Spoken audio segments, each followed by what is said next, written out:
Hello there. Welcome to Sports Live Media YouTube channel. Today I have a special guest with me. I have the coach of Spring Garden High School, Ricky Austin. He has agreed to sit down with me and have an interview today. And if you hear the noise in the background, it's because we are at the Cullman Basketball Complex in the middle of the Alabama Southern Stars Showdown, the 21st annual edition. Before I get into the actual interview, please hit the like button, please hit the subscribe button, and please hit the notification bell so you can be made aware of when I'm having interviews, when I have sports action videos, or when I'm going live on the internet through YouTube.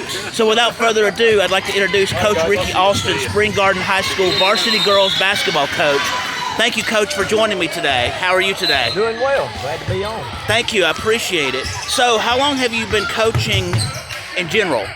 27 years, and all 27 years have been at Spring Garden. Okay. So there's no other school that you've coached at? No. Okay.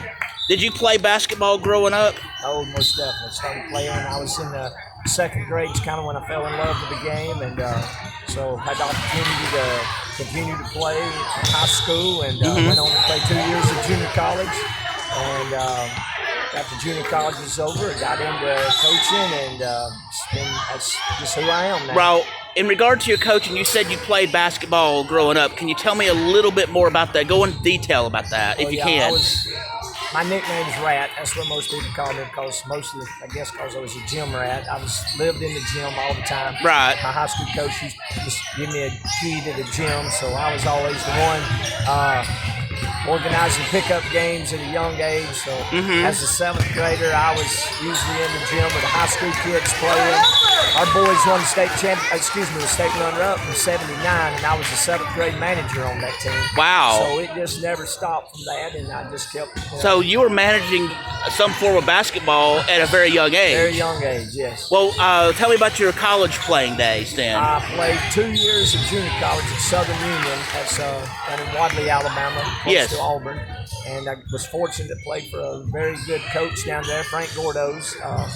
He had a big influence on me, as well as my high school coach.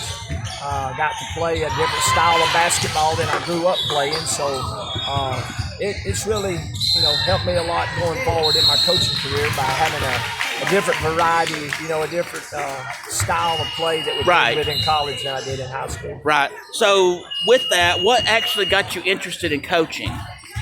It's kind of a funny story.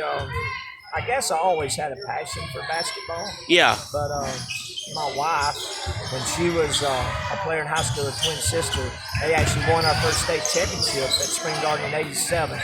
So we started dating the summer before her junior year, and I was always involved in just taking them to the gym, her and her sister, creating workouts for them. Yeah. And even as they went through in their high school year, I would go back and scrimmage against them a little bit to help create their game. So even when she got into college and played college basketball, we still did a lot of training with her in the gym. And as I grew watching her play in girls basketball, I just become a fan of girls basketball because the game is still pure.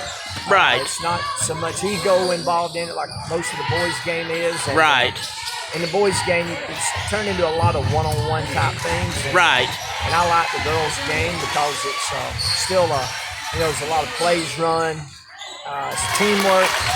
I'm not saying I've coached boys basketball 14 years also, but I really just have a passion for the girls' game, on how pure the game is and how it requires a lot more teamwork to be effective and win games. Right. So as a coach, you've been doing this a long time. What is the one thing that has surprised you most in coaching? Probably how the game's changed from now to when I first started. It's a lot faster paced game. Kids are better athletes as a whole these days. They have better training. You have so many sports trainers, basketball trainers in the off-season.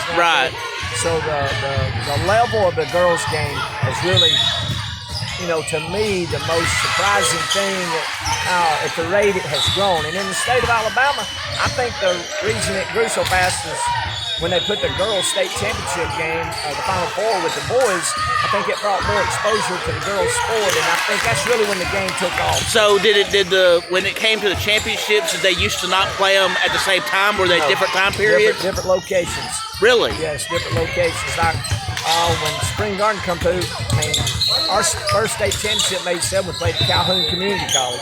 Wow. And then in 80 and 91, I remember state championship being played at Jacksonville State University. Really? So, yeah, they kind of bounced around till the tip-off club in Birmingham got involved with the AHSA, and they helped pull all this thing together and bring it to Birmingham. So was it the course of y'all just continuing to do what you could to showcase the talent to bring it to the boys, or what brought the boys action with the girls because something had to change? Yeah, I believe it was just, it started getting some interest. More schools started about maybe Title IX had an effect on it. More high schools started playing a female sport to counter the boys' sport. Right. So I think Title IX had a big effect on the whole, to make it all work together. Right. Well, tell me about your championship years that you've had with Spring Garden. I know there's some years you've not won championships, but from what I saw, you've won a lot. So tell me about how that's happened. Well, we've most definitely been blessed at Spring Garden. I've been blessed. My first year there, I think we were 12 and 16. The next year we were 13 and 15, and then ever since then, I think we've won 20-plus games or more. Right. We've won 7 state championships since I've been there. Right. State runner-up 3 times. Right. Been to the Final Four, something like, 13, 14 times. So we've had a lot of success being a small school and having such a turnover. And girls, I've been very fortunate to have, good players, good parents, great administrative support.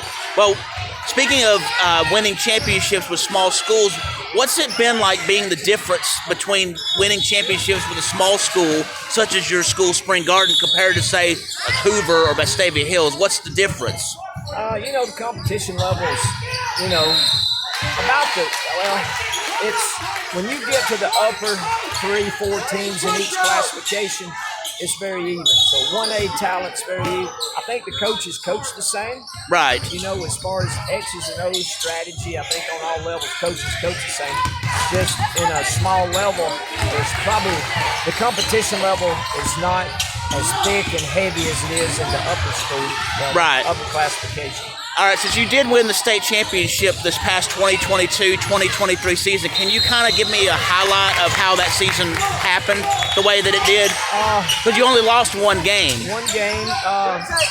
We had a pretty competitive schedule. The only 1A teams we played outside of our area was once the playoffs started. Everything else was 2A or higher. So, had a competitive schedule.